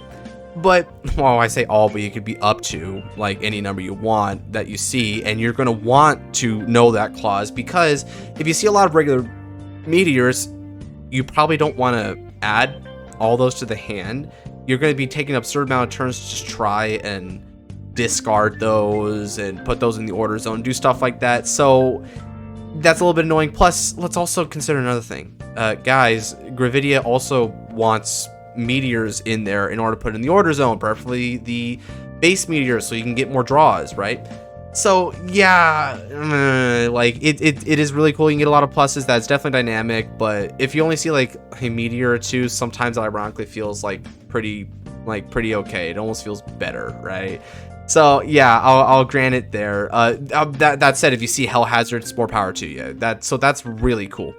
However, then you go to Gravidia Berenger, which is the grade 2. Now, Berenger gets you a draw and a little bit of power, so it is a +1, but you Soul Blast 3 for it. Now, you can Soul Charge with a bunch of the meteors, but dude, you don't want to be Soul Charging that much, especially since you're going to want to do Soul Blast cost for things like Bakabedito and also Shurgo to prevent deck out, which, if you're Soul Charging to enable Shurgo's skill, you're sort of being counterintuitive, because Soul Charging is lending itself to the deck out and Shurgo just tries to be anti-deck out. The only way where you really want to be doing that is if you see a lot of meteors early, you want to start putting them back, but you don't want to know one of the prime suspects for that. It's the grade 1 of the Rideline, right? So it can be a really big gas guzzler. It can actually go a little too hard, funnily enough, which is why it's the really top of the, like, pretty good. Because if you handle it right, it's definitely solid. But then there's just other times where I'm just like, oh man, there's just some needless, it almost feels wasteful what you're doing with this Rideline. And that's why the world comes in, because the world giving it the early aggression felt a little bit more prudent for what the deck wanted to be, some sort of like a controlled tempo deck. It wanted to butter up the opponent for a quick rush if it needs to, or otherwise just try to keep up pressure, because Gravidia is a supremely pressuring deck. This doesn't really pressure, it just gives you like resources which could just end up being a bunch of duds, you know? So that's not that freakish, but again, it can give you a lot of resources, and if you use them wisely, this is really cool. Okay, continuing Brandt, we've got Ava's Rideline. So yeah, Ava's Rideline is definitely solid. So no doubt about it, you're just straight up adding 2 researches from deck to the hand, and these research cards are really good. Blue one is a true +1 because you can get something off top 5. That's really cool. Now, sometimes this can really suck for you, but I think oftentimes you'll usually find something at least kind of decent there. So that's really nice. Great. Another one, of course, is going to be the grade 1 promo, which just gives you really, really good resources, because it'll add back an Obfuscate, so you're not negging on this, but then also gives you a soul and a countercharge, so you get access to that. You get access to the order, which can Soul Blast to filter the hand a little bit, but it also can bind. And it's the bind specifically that's tied behind the Soul Blast, by the way. But the bind in the opponent's card can be situationally really, really strong in some decks, like maybe crossover dress. If you're trying to go up against PBO, getting their Blaster Darks that way is really annoying because sometimes they only play the one, so they'll get punished really hard for it. So things of that nature. You can even run the new Monster Engine and run the Torrent Energy research order in order to potentially get monsters off the top like 5. And if you see like the PGs, the monster PGs, those are selective PGs to the hand. That's really cool. So there's just a lot of versatility here, and you need research cards in order to scale a lot of your effects, like your upgrades effects. So they're already mandatory, but you just have a lot of ways to either plus or otherwise get value off of these, and they're completely free, and it's when they're placed by writing. Now, I'm going to talk about this with a certain specimen later, but one thing about the Brandt Ridelines is they usually have like the whole search thing when they're placed by writing. That's really good because that means that you can immediately get the thing that you want most without the worry of damage checking it. So that's really cool. That's why I was giving a bit of praise over to Roost when we were talking about the Orphis Rideline. And it's also applied here, so I definitely want to give note to that. So now we have the hero one. The hero one is also pretty solid. So yeah, I think I put the hero one right around here. You know, it's definitely going to give you solid value because you're getting a base, and the base will at minimum pay you back with a hero of your choice off top 7. But then also, the base could potentially get you another couple cards, right? It could get you cards in the base which can be called, or it can be used as a guarding effect by using a Soul Blast. So you can get a lot of value off these bases, and the hamster will just, or chipmunk, however you identify the species of that creature, Paseel is the name, it just gives you the base for free. And another thing is when you go into Closton, now Closton can scout something from hand to draw a card, so it looks like a break even, but because you're scouting it, again, the base can then bring it back, so it's kind of a free +1, but then scouting also has its own potential, because if you scout something like a Spida, then you can also get a Soul Charge for free, and that's really cool, and now it's just a 15k blocker just waiting the wings inside there. Furthermore, by putting him in the base, you can also discard a card to bring it back out, so you're keeping important pieces in the pocket. And with the new Galactic Hero that we just got, you can plus off it even more, because when you discard it, it CBs 1 in order to call itself instead, and then you can scout something from the drop. So you just keep replenishing your bases, it turns from a break even into a straight up plus, and yeah, just having things in bases is getting extra values. You could call it pluses if you want, I'm just gonna say extra value. So there's a lot of value here, and it just is so synergistic with setting up your gimmick as well. So yeah, I love this a lot. The Welster Rideline, yeah, so it's pretty flawed, but I kind of like it. So, of course, just like with most Brandt stuff, your grade 1 is getting you your order. However, I've got some issues with that. It's, for some reason, when you're going for Straza, right, it doesn't add your product card when you ride it. It's when it's ruled over. So that means when you go to grade, so that means there's the potential for a couple things. One thing, you're getting Apostle, your grade 1 product, but it's on your grade 2 turn. Now, issue 1 is, this is Apostle we're talking about. So when we talk about the grade 2, this isn't all that impressive, but I'll get to that in a second.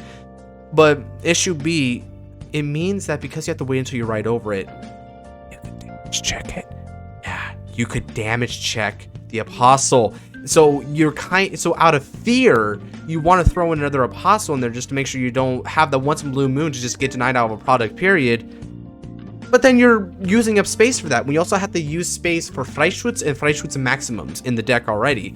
So, and those are kind of bricky in the hand. So you don't really want to be running a bunch of those. So you want to usually run the one Apostle, but then you have a fear, a needless fear, that you can damage check it, when a lot of these other Brandt decks here, they just add it when riding, so there's never an opportunity to damage check it.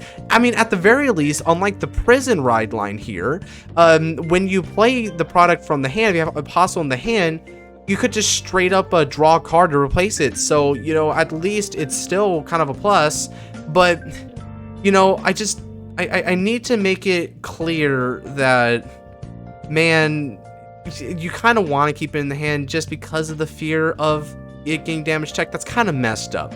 And so let's talk about Uber, the Grade 2. Uber allows you the ability to Soul Blast one in order to operate your product. Now, this seems really cool for early rush stuff, except, oh wait, it's Apostle, which is like, unless they leave a front or rear guard, aka they didn't read or they don't care, either of which kind of makes this look bad. Assuming it's neither of those two cases, you're not going to retire any of their front row rear guards, so you're just drawing and discarding. It's not even a plus for that Soul Blast. You just broke even, so it's not really all that impressive. The only way this can become more impressive, admittedly, is that if you do play the Freischutz from the hand. However, this Freischutz was not searched. You need to open it. You're probably not playing 4 of it because you need room for, well, everything else. So yeah, unless you have the Freischutz there to start minusing the opponent's power, you're not really going to be able to be that aggressive to them, and you're not going to be able to have like that field control very consistently because it's totally up to your opponent to just not commit anything. So like, what can you say about it? It's like sort of a mini hand filter that's also a early rush deterrent. That's not that great. So yeah, overall Welstra is just, it's a bit slow, and there's not a lot going on with this. If ever they released a grade 1 product that did more than Apostle did, then this could actually shoot up more here, because, you know, that would actually be kind of cool. Uber's ability to just use the product and whatever, but still, as it stands, it's definitely got its flaws. It's not that bad, but it's also not really variable, at least, right? You can count on what you're doing, so that what you're doing is not that impressive. Okay, so next up we got Archite. So Archite kinda has to, you would say, oh, it kind of has to be here in the same way, but I'm actually going to put it here. Now, you would be like, Godsman, or okay, or why am I even calling myself that? Josh. Everyone knows I'm Josh at this point, right? Josh, what the hell are you doing? Read. Card gamers are hard of reading, right? Smile, because clearly you can't read that these cards have the same exact effect. Add research when you place by writing on previous Rideline card. Yeah, okay, cool, but get this. This is for Archite. And this is one of those times where you have to consider the deck that you're putting this in. You're not putting this in Ava, you're putting this in Archite. So there's only one thing you're searching, which is the Torrent. And the Torrent is kind of cool because you can store up monsters, and it helps with the gimmick of putting back monsters to, getting like more power and stuff like that. That's nice, but it's not that impressive a gimmick. And yes, when you're searching out research, you can add other research cards, but the research cards you're going to be adding is still Torrent Energy, which could potentially whiff, or maybe just get you one monster off top 5, which could be a cool monster, it could be not that cool of a monster. So the value and versatility that you get from running the Rideline, this particular strategy, is not the value and versatility of Ava relative to her deck. These are relative to their decks, right? Otherwise, how am I supposed to really talk about these Ridelines in terms of value when I would just pick, oh, the best deck? Like, for instance, I would just say, oh, well, this thing is really good because it made Gravidia World, but I'm not saying it. I'm talking about it in the Orphis strategy. Similarly, this is for the Archive strategy, so it's just like, it's pretty good, right? It sets up your gimmick. It can potentially be a +2 for free, and it can also just further give you some power stuff. So but it can just whiff. So it's somewhere in the middle, right? Just a bit above the middle, actually. Okay. You see all these people down here? There's something we like to call waifus. Lyrical. There's a lot of them, and these were a B to all look over and think about. Man, I was not that caught up on Lyrical. I had to think about a lot of my thinking time went into sussing out where Lyrical decks went. Not even gonna lie, because I don't really play Lyrical, so I had to commit these all to memory, playtest a lot of them, and then figure out what they all were. So first off, let's talk about Kyrie's Rideline. Yeah, this is exceptional. So not only do you just get a really nice selective plus from the drop, albeit it's rest, but hey, F it, right? But it's the grade 2 that I want to talk about. So the grade 2 is great for a couple reasons. One, the bounce is mid-battle, so you're very non-committal. You can literally just swing if you're going first, you can just stand the thing that you called last turn, because it was originally called rested, but now it isn't. So you can just attack with it and then bounce it back to the hand if you're trying to play your own field control, so you got a good field control matchup that way. Also, you can use it for the classic reason that Kyrie, really likes this ride line, which is you can abuse on-play skills. Melty being the primary target, right? By doing it, you can keep on getting pluses or other benefits because you just bounce back and bring them back out, and then the Kyries will also just bounce them back. So you just keep on looping them in the hand, and that's really powerful. So you just get this loop started here while also just, again, being non-committal. This is just fantastic. This self bounce is an X factor that's worthy of being exceptional because there's just so much abuse you can go with it, and it's also just not really costly at all. You don't really pay any expense that you mind with this ride line. It's just so easy, and I wouldn't really imagine playing any other ride line in Kyrie for the most part.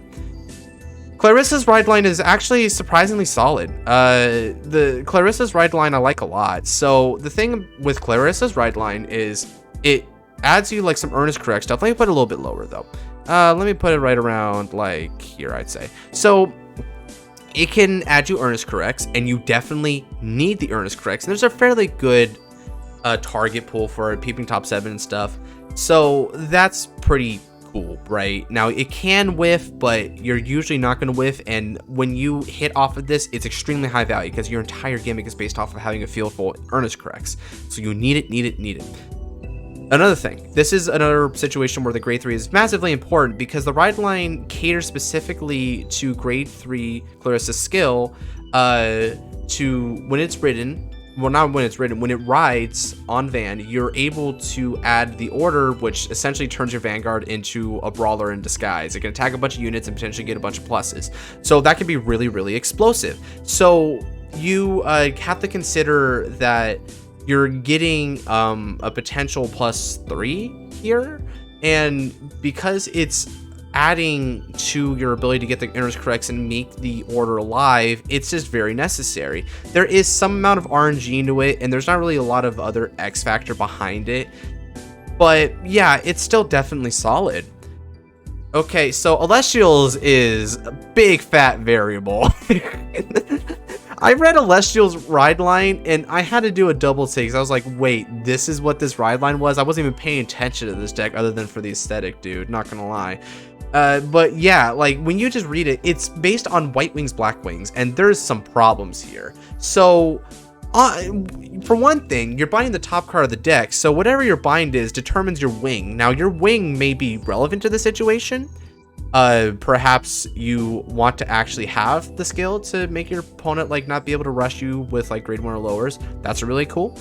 But maybe that skill is pointless, so it does nothing other than just give you a bind off top card, which, okay, fine, cool. Now, when you go into the grade 2, what's really bizarre is that it replaces the bind. So if you liked your bind already, well, okay, now you're replacing the bind. And it's like, again, do you like your white wing or do you like your black wing? Like, for instance, getting a crit is cool it's for a CB though, but maybe the rush for the crit is not all that powerful, especially if you can't substantiate it well. So maybe it's not even that pressuring. But other times, getting the crit and getting early damage is really, really, really good. So you're going to want to do it, but it's totally a coin flip you'll even have that effect, right? So it's the most variable of like every ride line I've seen. It's completely 50-50 up to chance. I mean, the entire deck theme here is split in half, and just the deck in of itself can't really decide. You have to commit to either white wing or black wing, and the problem is you can't just choose, oh, okay, let me do white wing stuff. You don't really get a choice here, so it's like, yeah, it could be really cool, and I will admit, this is a very unique ride line with very unique advantages it can give you. It's got a lot of X factor, but those X factors are just way too RNG based. So yeah, its variable is a mother effer. Loros, I'm gonna put at the bottom, definitely solid, because it gives you your songs. Those songs can give you extra pluses. If you're going second especially, you can get more pluses. But at the same time, if you're going first, then it's like it's a plus and it's getting you orders. And I mean, that's about the long and the short of it. So yeah, it's pretty good. I mean, it's right around here, I would say.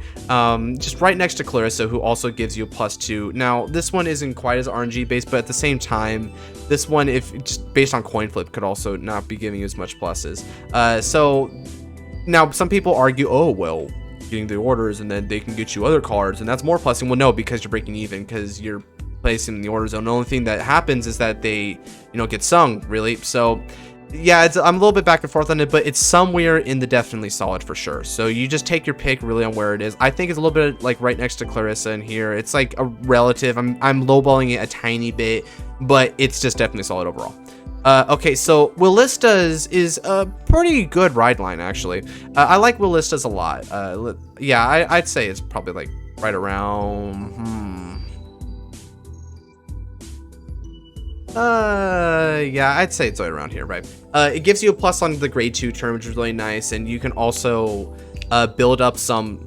You can also get a break even for your gem piece. Now, the one gem, the ruby, is cool because it's a draw 2, get rid of 1, so that's like also a plus, which is cool. And on top of all that, the way you get the gem piece for the break even is by putting in the soul. So in much a similar way as how with Bishoku, the break even is really nice because you're putting something in the soul. This is nice. Now, you're not doing a lot of combos in the soul and have a lot of pieces in soul the same way this thing does. This is just to fill up your soul, but that's still pretty good overall.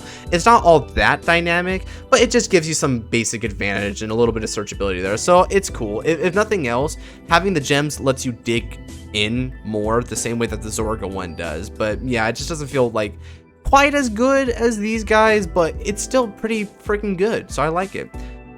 Felty's ride line is, I mean, it's not bad, but it's flawed. Here's the thing. My argument for Felty's ride line, this could be a little bit harsh. You could say it's like down here, and I wouldn't really argue with you that much on it, but let me explain. So Felty can let you recur back ghosts, and then also one of the Felty things is that you can stack a ghost on top of the deck in order to recur a ghost back. So there's a break even, and then there's a plus back. That's cool. And it also can set up your multi-attack to a degree. That's also cool. These are benefits. It does use the soul bit, which is a little bit annoying. You don't have that much soul, so it's like, you can't use things like Yuika and whatever. But I need to point out something. There is no real searching here. It doesn't add ghosts from deck to hand at all. It just recurs stuff and also stacks a ghost.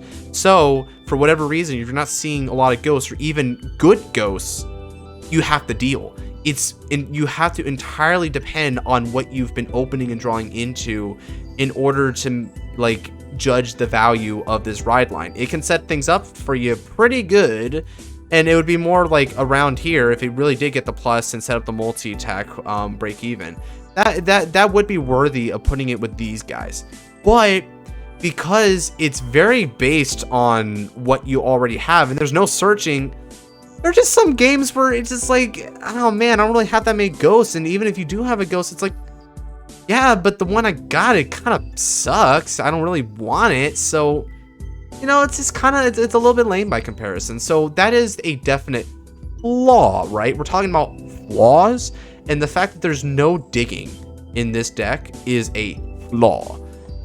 Okay, so Herminia's is, it's pretty decent. I'd say it's like right around here. The fact that you can essentially say no to the need to ride is pretty good. Now you have to lean into the powerful gimmick to do it, and on grade 2 you need to find a way to get rid of your grade 1 in soul in order to continue the whole ride line for free thing, but that shouldn't be too hard. And when you're doing it, then it just feels really nice. Now, it's not giving you any direct plussing, but you're not really minusing from the hand for the break even of the ride. So your plus is not interfering with your hand. You can just keep it at will. And that's really cool. I like that a lot. It's definitely got the relieving factor. It just, you don't need to get rid of that trigger or that piece that you really want to hold on to. You get to keep your hand. And overall, it could be kind of a +2, but it's not really like digging into stuff. So much like how the Felty thing isn't really digging, this doesn't really dig either, but, and also it's not adding like important like pieces, but it is a defined +2, and you not missing the hand's a cool benefit. So yeah, I'd say it's pretty good. Then we're gonna look at the Friends one. So Friends is similarly pretty freaking nice. I think I'm gonna put it right around, yeah, I would say, yeah, it's pretty good. Hell, you know what, I'll even put it down here. Here's the thing about the Friends thing is, not only do you just get a +2 because you're calling a friend, which enables your friend's gimmick, by the way, you also get to, similarly to Herminia, omit the need to pitch for ride.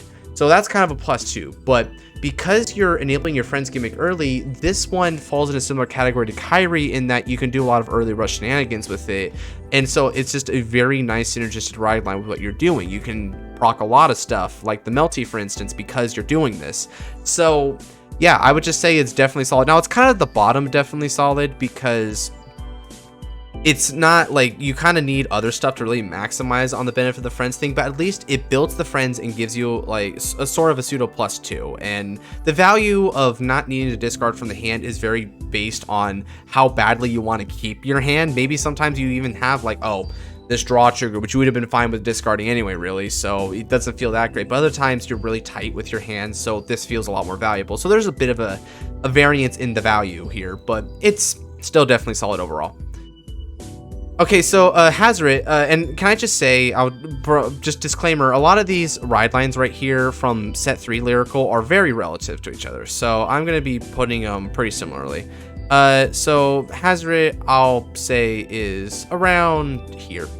So yeah, let's see. Yeah, okay, so this is looking good.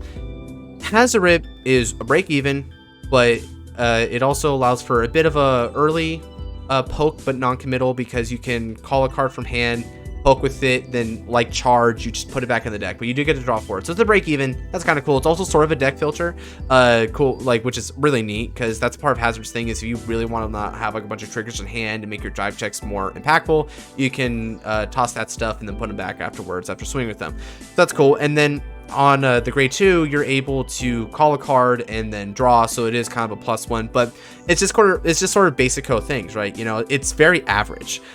So that's why I'm going to sort of put it like right around here. Hell, maybe even because the Java stuff is sort of a potential for the +2, I like that. Like, these can +2 or and I mean, this one's just a real wild card, right?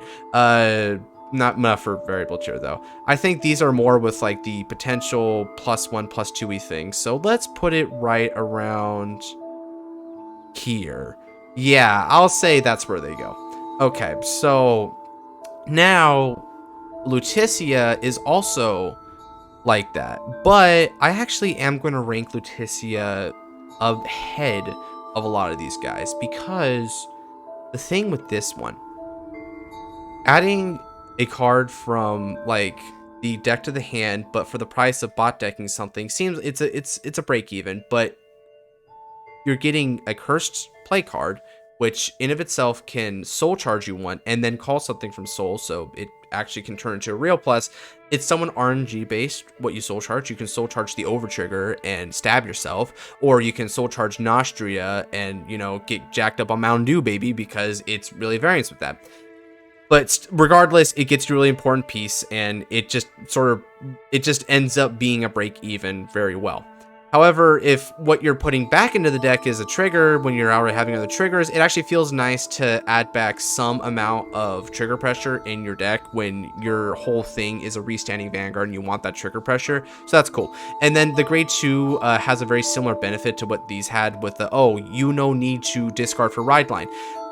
This one is a bit more reliable than this one in it, because you just need to Soul Blast a Lutetia for it. But again, this one can kind of do it more, so it's like, that's where the break even kind of makes it go a little bit more down here. It's still pretty average overall. It's very much, it's a little bit, tiny bit, just a smidgen just on the semantics, maybe a tiny bit better than some of the other Lyrical Set 3 ones, but still, I say it's more or less relative. A lot of these are relative. Lofa is the one exception. So Lofa, I'm going to put a bit more back like here. So I don't know where exactly I want to put Lilfa. I think I'm gonna put it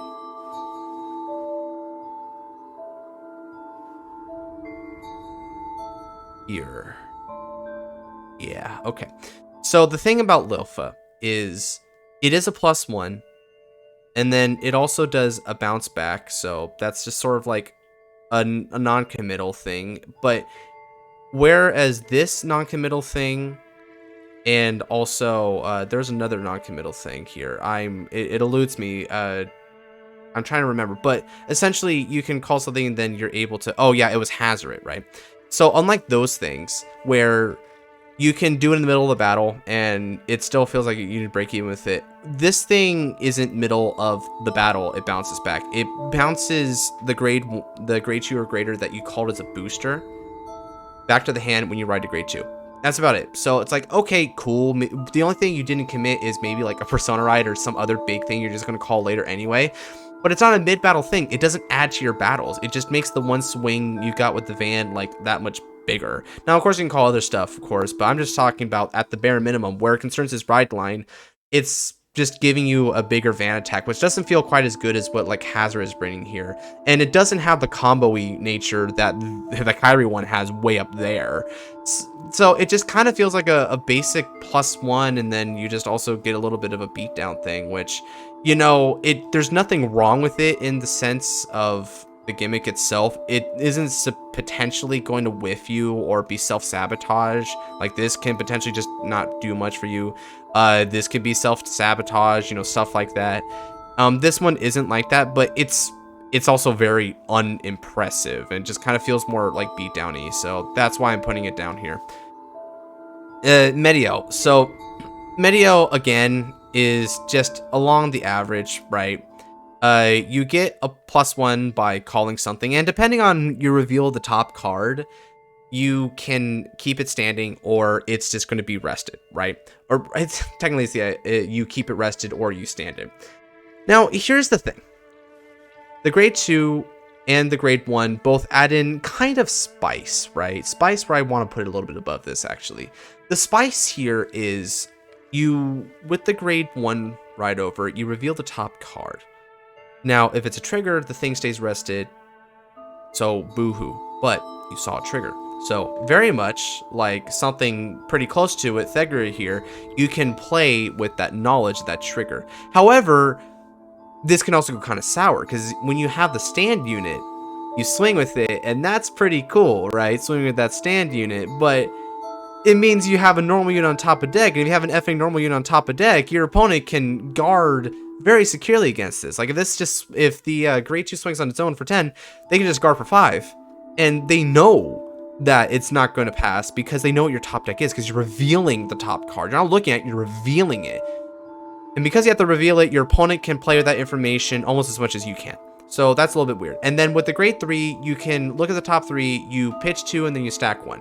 This is also very much in line with how like Hexa does its thing, but I think it's a bit above Hexa's because it's not anti-synergistic. Not only do you discard the rest, so you can actually mill good revive targets, but you're not going to be messing with your deck in a way that makes that top card stack feel useless. You're just going to stack whatever normal unit you want the most to add to the hand and do the revive with crit, right?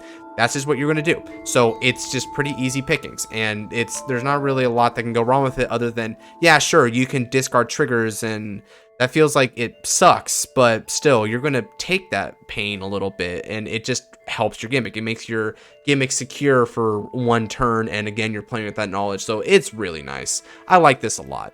So overall, it's just a little bit at the head of the pack. Like, it's one of the top ones from the set 3 along with Lutetia, but ultimately it is simply just a +1 and helps gimmick. Kyoka is it's a bit more down here. So Kyoka's weird, right? Kyoka is also a +1, and it could be potentially a +2, but it's so RNG based with it, right? Because literally, it's so wild. The grade 1, it's just like, all right, declare a number from 0 to 3, and then look at top 5 and add something with that grade or a magazine card. And I'm like, what? So you mean to tell me that it gets you potentially nothing because you just declared the wrong grade or even want the thing. And sure, okay, it can get you a magazine if it's there, but it's like, I don't know, bro. That doesn't feel quite nice. And then the grade 2 at least can get you the magazine. So, you know, that is pretty granted, right? That it is granted that, okay, you will get a +1, maybe a +2. So the potential for a +2, you could say, oh, well, then you can put up here, right? Because, like, for instance, like this is potential for +2. But again, the whiffing of this is a lot higher. I feel this is pretty dubious, and it doesn't. I would prefer just a secure break even to help get you like a magazine and stuff. It feels like it's taking too much of an unnecessary risk when it needs to, and there is a tiny bit of recursion, I guess, but still, it just sort of averages out as kind of a weird, funky ride line that most of the time is going to be +1. Maybe it's a +2, and that's kind of cool. But the value of the plus off the grade 1 is kind of debatable if you don't hit that magazine.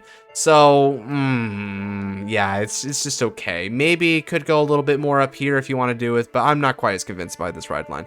And then finally we have Michu. So Michu is very much in the same ballpark, right? So Michu is straight up, okay, get your order. There you go, get your order. So it's very much like Brandt, right? Just get your order and put it in the order zone. Cool. And then the next thing is where it's a little bit where it's like, okay, peep top 5 and either get Nokono or, you know, just more of what you need. It's like, yeah, okay, sure, fine. Yeah, it gets you a draw, so that's cool. Although it is a CB for it, so it's like, yeah, you know, it's kind of a decent plus. And then you could potentially get a +2 or could just whiff. It's a top 5 search, so it's kind of narrow, and there's not that many targets from your deck for it. So it's still just pretty good, right? It makes sense to throw it in with a lot of these guys, so that's where I'm putting it for the time being. And that's going to do it. So here's your list, guys. If anyone asks you what is the best ride line in standard, look at these things, right? Like I think this is where you're just going to have to observe and think, okay, maybe it's Overlord, maybe it's Chrono Jet, maybe it's Kyrie, hell, maybe it's something like Babs, right? These are just the really exceptional ones. I really like these a lot. Babs probably, you know, just down here. So this is where I would say it's kind of up to you. If you've got a favorite ride line personally, maybe it's aesthetic, but maybe it's just you like the gimmick, or maybe you just actually think it's the best ride line in the game, and it's one of these, or hell, maybe even one of these down here, right? Let me know in the comment section below. I really worked hard on this list, and it took a lot of accumulation of thought and comparison to come to this conclusion, but I feel that this more or less feels right. You can change some stuff back and forth within the tier especially, but they feel mostly secure within their tier. Maybe you can put it up or down a tier, but not like 2 tiers, right? They feel mostly within the neighborhood that they should be at, and it's kind of a spread, right? You get about an equal amount of the best and then the, you know, the dubious, but then it's really about the pretty. Most of them are definitely solid or pretty good at least. So it says a lot about these ride lines that they're still thumbs up and they're very operational. So I do like these ride lines a lot, and I think a lot of people would also agree that, yeah, there's not really a lot of ride lines that just suck overall, and this just helps to prove that.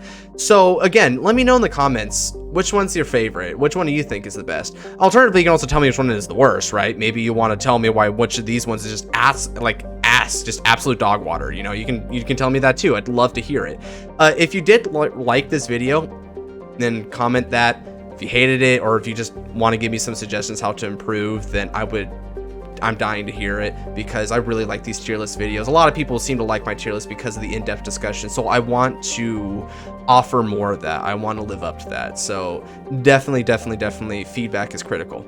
And if you did like this tier list, I've already alluded to it, but there's others on my channel that you can go check out, along with fight nights, top 10 videos, discussions, the whole shebang. There's a lot to explore with my channel, and if you like what you see, then go ahead and subscribe and turn on that notification bell for the next time that I upload a video. And with that, take care, God bless.